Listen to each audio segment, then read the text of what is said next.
그러다가 10장에 넘어가게 되면은 제자들이 드디어 서열 다툼을 하기 시작하죠. 그렇습니다.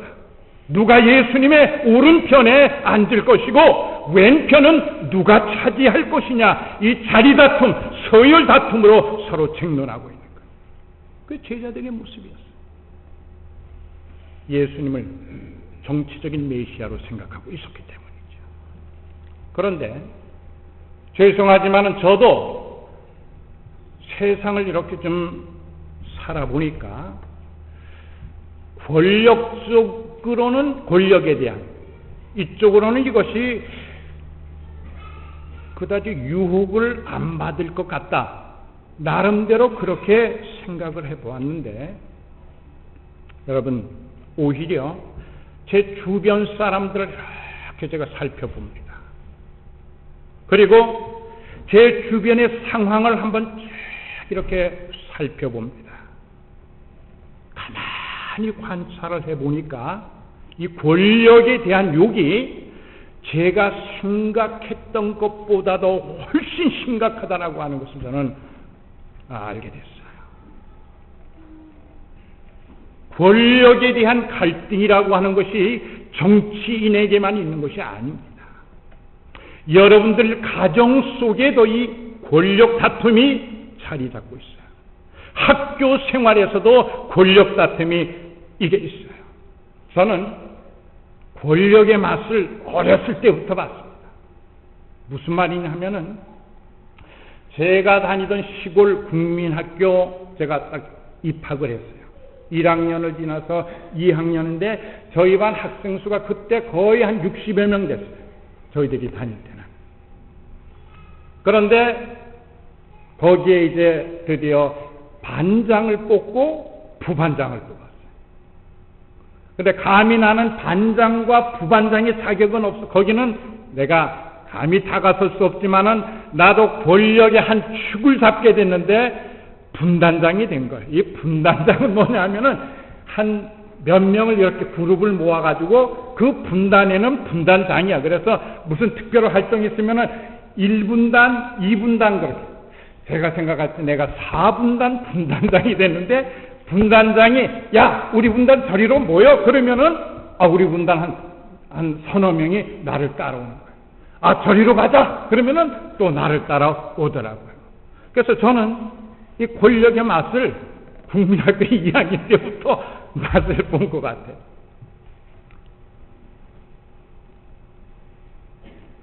자, 여러분, 그러면 교회에서는 이러한 갈등은 없는가? 교회의 자리는 모든 자리가 철저하게 봉사의 자리거든요. 교회의 자리는 주님의 일을 하기 위해서 주님께서 맡겨주신 그 필요에 의해서 교회의 여러 조직들이 구성이 되고 그리고 자리들이 만들어지게 된 것 아니겠습니까? 그러나 교회의 자리조차도 때로는 철저하게 계급화되어 있지 않은지 우리가 한 번쯤 생각해 봐야 되겠다는 얘기죠. 그 이유가 무엇이냐? 우리는 다 한국 사람 아닙니까? 우리는 한국 문화의 영향, 특별히 왜곡된 유교 문화의 영향을 우리는 직간접적으로 다 받았다라고 생각해요. 유교 문화의 특징이 뭡니까? 출세예요. 출세가 그 가문에서, 그 집안에서 자식이 부모에게 할 수 있는 최대의 효란 말이에요. 그러니까 사람들마다 이 출세주의에 탐닉을 하게 되는 거예요. 그런데 그 당시에 출세라고 하는 것은 한 자리 차지하는 거거든요. 한 자리 차지하는 거예요. 소위 감투를 쓰는 것 아닙니까? 또 한국 사람들이 아주 무서울 정도로 집착하고 있는 게 있어요. 그게 뭐냐면은 서열병이라는 거예요. 계급을 나누는 거예요. 나이를 따지고 학번을 따지고 그리고 군대에서는 군번을 따지고 그리고 사람들 가족끼리는 벌써 촌수를 따지고 그래서 조금만 위가 됐다라고 느끼게 되면은 그때부터는 사람 대하는 태도가 확 달라진다.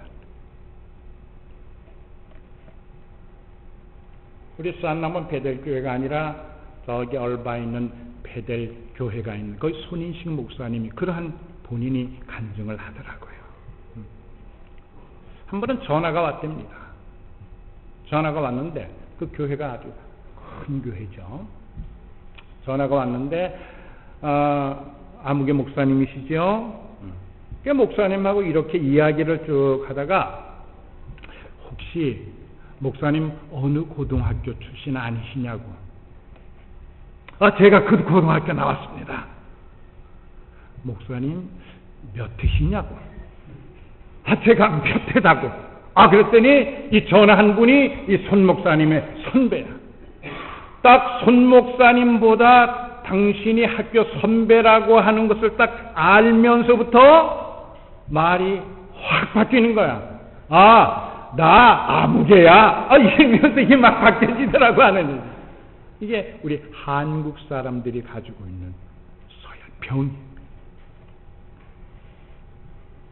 자, 이러한 관습이, 세속적인 관습이 혹시 교회 안에까지 스며들지 않았는가?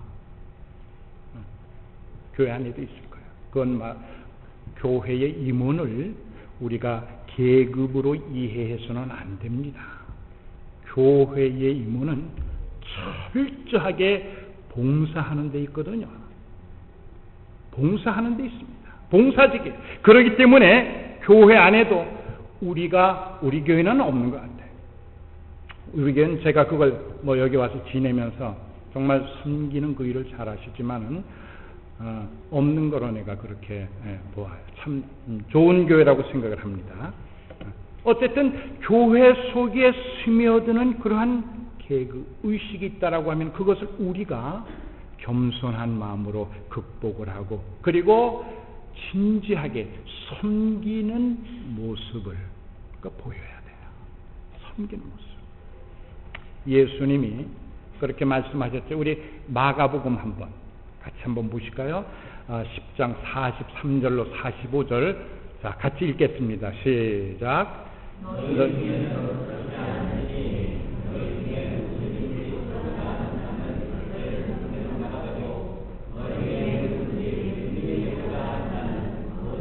자, 45절은 우리가 더 크게 합시다. 시작. 인자가 온 것은 섬김을 받으려 함이 아니라 도리어 섬기려 하고 자기의 목숨을 많은 사람의 대속물로 주려 합니다. 그렇습니다. 그거예요. 예수님은 내가 섬김을 받기 위해서 이 땅에 온 것이 아니라 도리어 섬기려 왔다라고 하신 거예요. 우리 한국 사회 그리고 한국 우리 교회 안에도 너무 남용되는 말 가운데 하나가 뭐냐? 님자예요.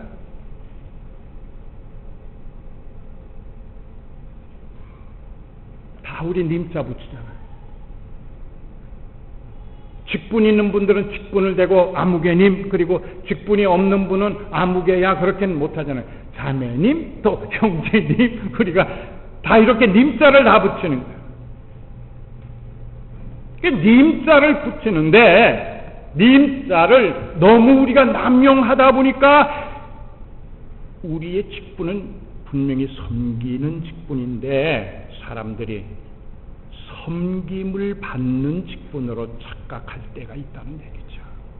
고쳐야 됩니다. 우리가 두 번째로 그리스도의 좋은 일꾼이 되기 위한 세컨드 스텝이 무엇이냐? 인정을 받아야 돼요. 오늘 4장 1절에 보면은 사람들이 마땅히 저와 여러분을 그리스도의 일꾼이라고 하나님의 비밀을 맡은 자로 여길지어다 이 말은 인정을 받을지어다 그 말 아니에요. 그렇게 우리가 인정을 받아야 된다는 거예요. 목사가 목사로 인정을 받고 장로는 장로님으로 인정을 받고 다 인정을 우리가 받아야 된다고 하는 거예요. 권사님도 집사님도 다 마찬가지 아니겠습니까? 그런데 일꾼으로 부름받은 장로님이 장로로서 인정을 받지 못하고 권사와 집사가 인정을 받지 못한다고 하면은, 특별히 목사가 목사로 인정을 받지 못한다고 하면은 가슴 아픈 일이요, 서글픈 일이 아니겠어요?